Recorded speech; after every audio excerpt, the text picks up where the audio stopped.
Now, here's a question. Why such a fierce pushback? Why is China so worked up about one diplomatic visit? Nancy Pelosi is the highest-ranking American official to visit Taiwan in the last 25 years. But she's not the first speaker to make such a trip. The first one, as we've been telling you, was Newt Gingrich in 1997. Back then, China just complained, and then they let things be. But this time, China is threatening a military conflict. So what has changed in 25 years? Well, China has changed. The balance of power has shifted. The US is no longer the dominant force that it used to be. China is the world's second largest economy. It also has a powerful military. The old China followed Deng Xiaoping's mantra, hide your strength and bide your time. That's what he said. Hide your strength and bide your time. The China of 2022 believes in projecting strength. It is not afraid of exercising its military options. What are these options? Number one is striking military targets in Taiwan. This would involve attacking the islands themselves, and it won't be a first. China has done it before. In the 1950s, the US and China were involved in a dangerous face-off. Chiang Kai-shek was the leader of modern-day Taiwan. In 1949, he had lost the civil war against Mao Zedong's communists on mainland China. Chiang then fled to Taiwan. The Eisenhower administration in the US wanted to sign a mutual defense treaty with him. China under Mao swung into action. They launched an attack on two Taiwanese islands, Kinmen and Matsu. They were bombarded with artillery. And now, 7 decades later, Beijing could be considering using similar tactics. State mouthpiece The Global Times wants China to go a step further. It wants Beijing to use this opportunity to achieve a long-cherished goal, the reunification of Taiwan with China. That is what the Global Times is talking about. How will Beijing accomplish that? Well, the state mouthpiece has suggested a strategy. And this is important because this is a state mouthpiece, the Global Times. Allow me to quote from what they've said. There are many options on the table for China to speed up the reunification process, reunification of Taiwan with China.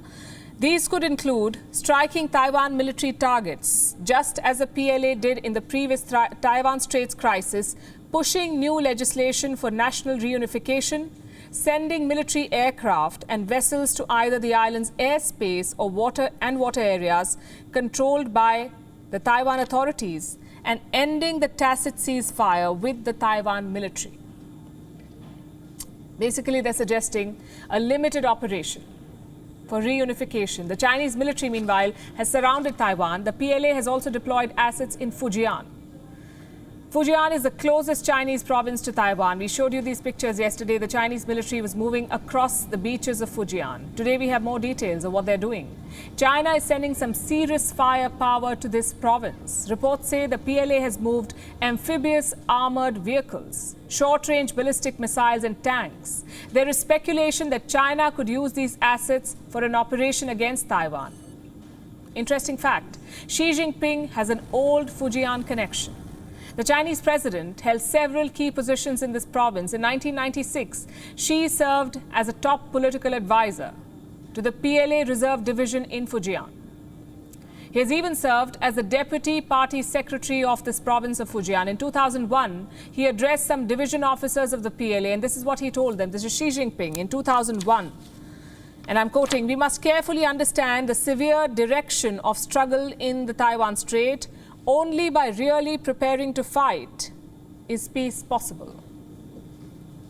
So Xi Jinping wanted the PLA to be prepared for a fight. 21 years later, he has the opportunity to order the offensive himself. The question is, will he do it? Will Xi Jinping go to war? It's hard to say. Taiwan is worried. It says Chinese actions pose a threat to peace. The Ministry of National Defense reiterates that China's use of military powers to meet differences and hegemonic attitude that destroys regional peace and stability are not helping its international image. Taiwan has no option but to prepare for all scenarios. But can the Taiwanese forces fend off a Chinese attack? How do they stack up against the PLA? We have some numbers. And there's clearly no match The Chinese forces outnumber Taiwan's military force in every aspect. The PLA has over 2 million soldiers on active duty. Taiwan just 169,000. What about firepower? Again, China outnumbers Taiwan. Let's talk about tanks first. China has 5,400. Taiwan just 650. Aircraft. China has more than 3,000 warplanes. Taiwan has a little over 500. Submarines. China has close to 60. Taiwan just 4. What about naval ships? China's numbers are 4 times more. But numbers are not everything. And Taiwan, frankly, doesn't really have a choice.